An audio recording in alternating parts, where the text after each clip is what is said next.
तस्वीरें अब आपके सामने मैं आरएमएल अस्पताल की भी रख देती हूं, जहां पर आज केंद्रीय मंत्री शिवराज सिंह चौहान पहुंचे। उन्होंने घायल दोनों ही सांसदों का हाल जाना। उन्होंने कहा कि लोकतंत्र का अपमान करने का काम विपक्ष ने किया है, राहुल गांधी ने किया है। तस्वीरें इस वक्त आप देख रहे हैं, केंद्रीय मंत्री शिवराज सिंह चौहान प्रताप सारंगी और मुकेश राजपूत से मिलते हुए आरएमएल अस्पताल पहुंचे हैं शिवराज सिंह चौहान। अशोभनीय अक्षम्य है। लोकतंत्र का गला घोंटना, लोकतंत्र का अपमान, ये कांग्रेस के डीएनए में है। पहले भी 1975 में इंदिरा जी ने लोकतंत्र का गला घोंटा था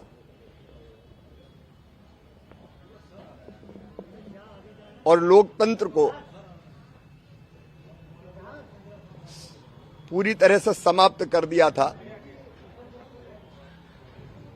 और वही परंपरा राहुल गांधी आगे बढ़ा रहे हैं। अहंकार से भरे ये लोग अपने सामने दूसरों को कुछ समझते ही नहीं है। कल जो आचरण किया वो मन को व्यथित करने वाला है। कल न केवल लोकतंत्र का गला घोटा, आसंदी का ऐसा अपमान मैंने कभी नहीं देखा। और संसदीय कार्य मंत्री किरण रिजिजू ने भी इस पूरी कंट्रोवर्सी पर अपनी प्रतिक्रिया देते हुए क्या कहा, वो भी आप सुने।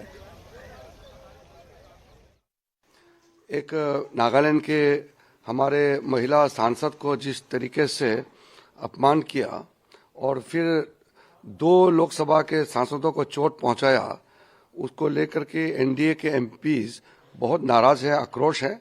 फिर भी हम अनुरोध किया है कि स्पीकर साहब ने कहा है कि पार्लियामेंट के जो गेट है वहां प्रोटेस्ट ना करें। तो आज हमारा एमपीज दूर में महात्मा गांधी जी का जो स्टेचू है वहां प्रोटेस्ट किए हैं। और अब हाउस शुरू हो जाएंगे और जेपीसी का रेजोल्यूशन मूव करने के बाद माननीय स्पीकर साहब के माध्यम से जो भी औपचारिक टिप्पणी होती है वो करके तो हाउस सनेदे करेंगे। फिर जेपीसी का जो रेजोल्यूशन है उसको राज्यसभा में ले जाएंगे और राज्यसभा में उसको पारित करके फिर राज्यसभा का भी सनेदे हो जाएंगे। फिर उसके बाद में 2:30 बजे प्रेस का साथ में मेरा मुलाकात होगा, जो औपचारिक होता है सेशन के बाद में। फिर सब प्रेस में 2:30 को मिलेंगे। किरण जी, जो 2 सांसद घायल थे उनका क्या स्थिति अभी है? इसका 2 सांसद बीजेपी के जो राहुल गांधी ने धक्के मार करके चोट पहुंचाए वो हॉस्पिटल में है। उनका बहुत अभी सीरियस में नहीं है, कंडीशन थोड़ा ठीक है। वो हमारे बाकी लोग जाके देखा है।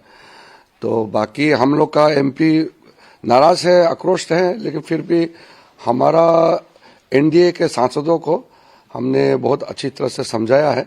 आक्रोश तो होगा लेकिन हाथापाई हमारे तरफ से नहीं करना चाहिए। मेंबर ऑफ पार्लियामेंट होने के नाते संसद का गरिमा को बनाए रखना चाहिए, हाथापाई नहीं करना चाहिए। जो भी बोलना है आप जुबान से बोलिए, शब्दों में बोलिए, ये बोलने का आजादी है, लेकिन हाथापाई नहीं होना चाहिए। हमने अपने सांसदों को बहुत सख्त हमने सबको अपील किया हुआ है। अभी जो सारे विपक्ष के सांसद है वो खड़े हुए थे विजय चौक पे, वहां से उन्होंने मार्च किया संसद की तरफ। वो कह रहे कि उनकी मांगे अभी भी बरकरार है कि गृह मंत्री को रिजाइन करना पड़ेगा। मांगे कुछ नहीं होता, कांग्रेस खुद माफी मांगना चाहिए। बीजेपी की तरफ से तो हम लोग ने बहुत साफ कर दिया कि कांग्रेस पार्टी और पूरा उनके तरफ से जो इतिहास से लेकर के आज तक जो उनका कारनामा है उसको हमने गिन के बताया। लेकिन उनके पास, कांग्रेस के पास बोलने के लिए कुछ नहीं बचा, तो अब हाथापाई पे उतर के आया। तो राहुल गांधी खुद एक नेता है और खुद इस तरह से धक्का मुक्की करना ये तो शोभा नहीं देता है। तो इसलिए हमारे सांसदों का कहना है कि राहुल गांधी के खिलाफ में पुलिस कार्रवाई भी होना चाहिए और साथ साथ में राहुल गांधी जी देश से माफी मांगना चाहिए। ये हमारे एमपीज का जो डिमांड है वो तो जायज है, लेकिन हम चाहते हैं कि पार्लियामेंट शांति से चलना चाहिए, या हाथापाई नहीं होना चाहिए।